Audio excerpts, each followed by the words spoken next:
Guys, kakagising ko lang pero meron tayong DLS to ABS-CBN.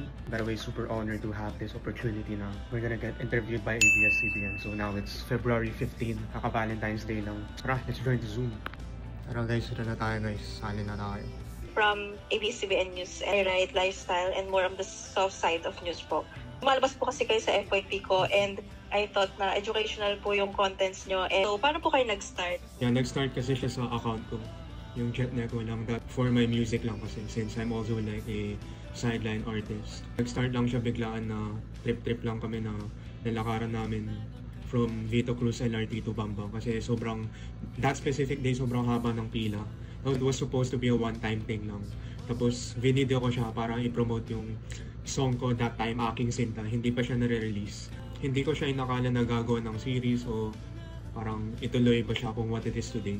Pero, can you share some memorable things naman po na nangyari when you guys are walking? Siguro yung times na muntik na kaming nababangga. Like, common occurrence or like mga times na nasa-stuck kami sa island between roads. Or mga times na maglalakad kami sa walang crosswalk. So, what makes it fun talaga is yung like, kaming tatlo, kakasama kapag naglalakad. Yun na naman.